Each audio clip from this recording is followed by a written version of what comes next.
Hi, and welcome to another episode of Hot Takes with me, the Silver Fox. There is a news article which we're about to go through, and it was, well, I was going to say surprising, but it was more astonishing because in there is a grain of truth, and that's not something you often hear from the SNP government. Nicola Sturgeon is desperately trying to push this agenda where men who pretend to be women can really be women, even though they can't. But admitting something in a line, which is obviously sneaked through, and they probably weren't prepared for the truth to come out like this. So I think it was a mistake by them.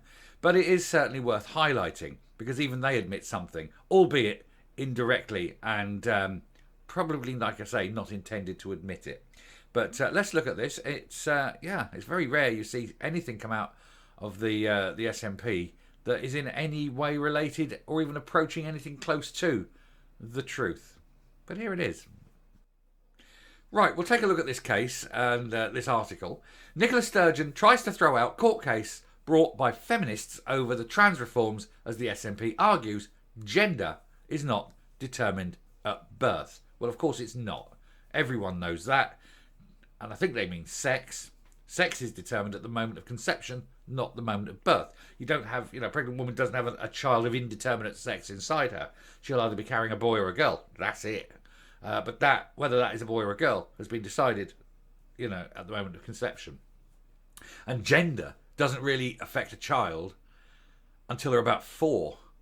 Psychiatrists and child psychologists will say there is no gender in a child until they're about 4 years of age because, well, they're little tyrants, aren't they? Little psychopaths. The world revolves around them. They have no concept of gender. It's only once they start meeting and seeing differences and things that concept starts entering them. But it isn't fixed until they're about 7 or 8. And in the vast proportion of cases, of course, the gender that fixes is the equivalence of their sex. It's not the same thing. They're not the same thing. Gender and sex are completely different, separate things. As I say, we all know feminine men and masculine women. But generally, the gender will assign to the biological sex. And if it doesn't, well, that's what it is. You can't change your sex. Anyway, going into the article, Nicola Sturgeon's government has urged Lady Haldane to dismiss a case brought by feminist activists for Women Scotland, insisting it is quite clear that UK legislation allowed a male to become legally female, but not actually female. Ministers have taken to the Court of Session by the feminist activists to challenge plans to broaden the legal definition of a woman to include men. Or as they've put it, transgender people with a female gender recognition certificate, a man with a piece of paper. The SNP is controversially looking to amend the Act in Scotland to make it easier for people to obtain a GRC. Yeah, you just wake up on a whim and apply. For Women Scotland have argued that the change, which the government hopes would boost the number of transgender people on Scottish public boards, is unlawful under the Equality Act, and indeed it is.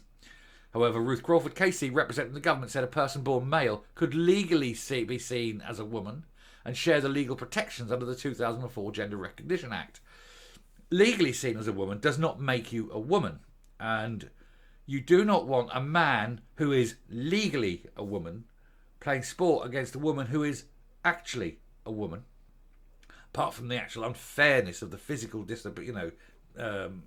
disparity between the two, there's also a question of safety. A man who pretends to be a woman getting into a boxing ring with an actual woman is going to seriously damage that woman. Rugby, football, any kind of contact sport, it's clearly wrong. But any kind of athletic ability, the man is going to have an absolute physical advantage simply by dint of being a man. And we've covered this many times. But also, there's access to female safe spaces because most of the trans men don't go through with having the ghoulies off. The reason being, it's a terrible operation. It often leads to many, many problems, infections, plumbing issues, pain, and a man never ever loses the desire for a stiffy. Can't put it any clearer than that. You may not have anything to inflate, shall we say. Your balloon may be gone, but that little ring at the start of the balloon that hopes to be inflated still feels like it needs to be inflated. And because there's no way of relieving that, it can be psychologically damaging. So a lot of transgender men, or men who want to be women, don't have the appropriate surgery, but they still like women. They all want to be lesbians because they're actually straight men. And then if you're going to get a straight man with all the equipment who's still attracted to women and saying he has the right to go into women's changing rooms, well, we've seen many, many times what can happen. We've seen the R's in hospital. We've seen the R's in prison. We've seen the SAs in changing rooms. We've seen men going into DV centres. And this isn't, oh, this could happen. We've seen this. This is happening. And that is what the SNP are pushing for. And it just makes you wonder why. Anyway, moving it down. I would submit that the petitioner is wrong to argue that sex is a matter of fact, not of law. So they're saying that sex is not a matter of fact. So women, you don't exist as women because you exist as women. You exist as women purely because the law says so. That's their argument. They're saying that sex is not a matter of fact. This is the SNP, your government, if you're a Scottish woman. Your government is saying that you don't exist as a woman in fact. You only exist as a woman in law. And she said that they say that there is no category of legal sex as distinct from biological sex. My response is that the construction of the word in a statute itself is self-evidently a question of law and not a question of fact. And simply obtaining a certificate would not change a person's biological sex, but it could be altered as a matter of law. Meanwhile, for Women's Scotland's representative, Aidan O'Neill, he's also a QC, dearie me. He should have had that put on. Accused ministers of inventing the concept of legal as opposed to biological sex. And he also claimed the government had lapsed into incoherence by insisting rights were based on biological sex, such as if a trans man became pregnant on some occasions, but not on others.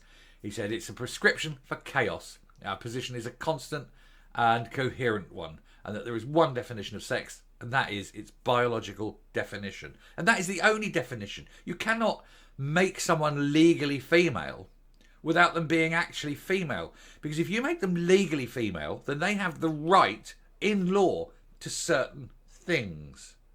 For example, they have the right to a surgical smear test. And if they don't get one, they can sue you. Now, I don't know where the doctor's going to put the old clamps, but it's crazy. It's absolutely crazy. Earlier in the hearing, the advocate said the law's definition came from biological differences between the sexes, adding women menstruate, go through the menopause, become pregnant and give birth. And they also bear societal expectations to be responsible for child rearing. And this is the fact that women do this. You know this. We all know this. What's happening here is that the SNP are bending over backwards for some weird reason to make sure that men who pretend to be women are women, so that they can access women-only safe spaces, women's changing rooms, where small children will be, and have the right to undress and expose themselves in places like this, and where they can go and get very close to vulnerable and emotionally disturbed women in crisis centres, in DV centres. And I cannot fathom why they have this absolute obsessive push for this. It's just weird. I mean, like I said, if a man wants to wear a dress, let him. Nobody cares. Nobody cares. Sure, he'll get mocked. Whatever. But a man should not be allowed to enter places where men should not be allowed to enter. You know, like the places I've mentioned. Men should not be in female-only wards or female-only prisons. Because we know what happens. We've seen that it happens. And this is crazy that they're even thinking of this. For Women in Scotland won a previous Court of Session case over the government's 2018 Gender Representation on Public Boards Act, when judges ruled it breached the 2010 Equality Act, and the government put forward a proposed solution in statutory guidance published in April, which said a trans person with a gender recognition certificate would be regarded as male or female depending on their acquired gender. But Mr. O'Neill said on Wednesday the suggested resolution was still unlawful, as the Equality Act states a woman is a person who is born female and a man is somebody who is born male. They keep pushing this, and sort of it's just going to cover something I've mentioned in the previous video, so I don't want to retrack over the same ground. But this admission that they're saying that sex is not assigned at birth is the one that completely destroys their argument. Because they have opened that door and they can now get, Women's Scotland can now argue, yes, you're quite right, at least you agree with us that sex is not assigned at birth, because it is not assigned at all, but its sex is determined at the point of conception. And that throws out everything that the SNP are arguing for. So well done, you stupid, stupid people. You've just lost your own case because you are stupid people. And what's worse is you're dangerous, stupid people. And every woman attacked in Scotland through this legislation should be suing the SNP. Anyway, I'm going to finish there and come up. So once again, Nippy the Dwarf is trying to negate women. She's now saying that women don't exist as a matter of fact, and that it is you are merely a legally defined person. You don't exist as a woman. She's doing this because she is desperate, as I say, to make men be women. And I have no idea what the driving force behind this is, given A, how few people it actually affects, and B, how many people it could harm. She has no mandate for this. She had never come to the people and said, we're going to do this. And she's actually breaking British law. The 2010 Gender Act is very specific. And no matter what she thinks she can do, she cannot break the superior law. Why is she so obsessed with it, though? What is wrong with her? Why does she want to harm women and children? Is she so filled with hate for women because she's a rather unattractive one?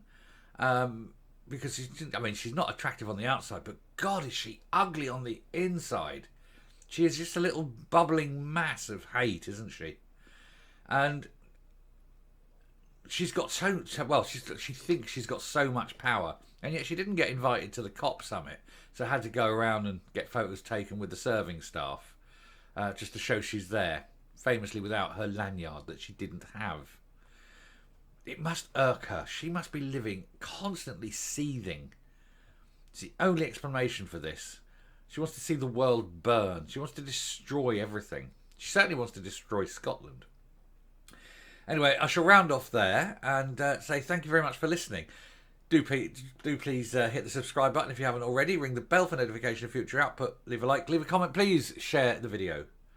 And until next time, stay safe, stay well, question every motive the SNP ever has, and goodbye.